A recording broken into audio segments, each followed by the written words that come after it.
2, B1, G1, 2, 10, 13 dengan program studi D3 Teknik Gigi Fakultas Teknologi Kesehatan Universitas Mekarski dengan dosen pengampu Roni Merati, SSM Hum. Di sini saya akan memaparkan materi mengenai morfologi bahasa Indonesia.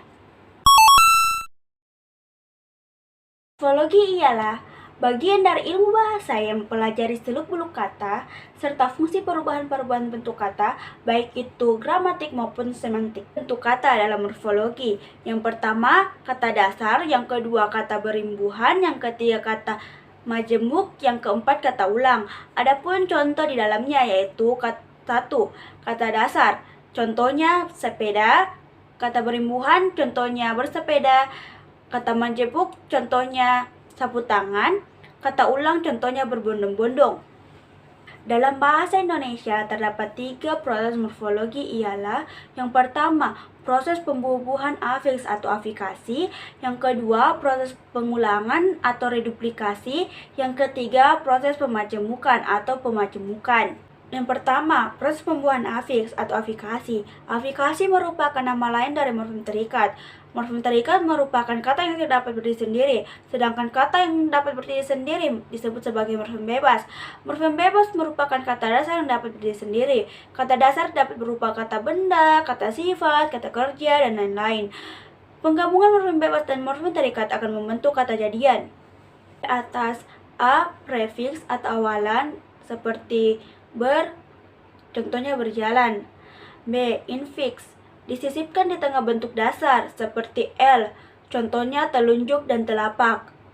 C, sufiks atau akhiran seperti an, bacaan, makanan, dan catatan. D, konfiks atau imbuhan gabungan, men atau kan, contohnya membicarakan atau mengatakan.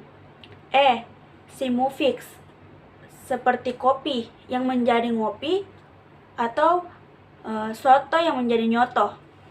Atau pemajemukan dalam bahasa Indonesia. Komposisi adalah proses kata pemajemukan.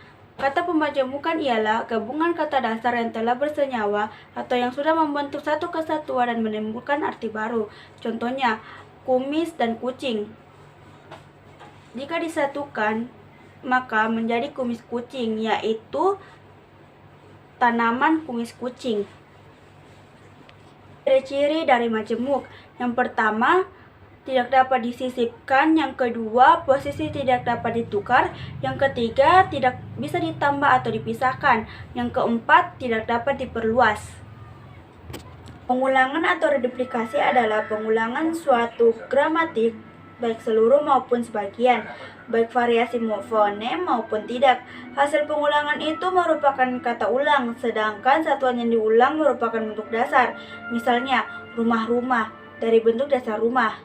Adapun macam-macam pengulangan, yang pertama, pengulangan seluruh, kedua, pengulangan, ketiga, pengulangan yang berkombinasi dengan proses pembubuhan afiks, keempat, pengulangan dengan perubahan fonem kata ulang.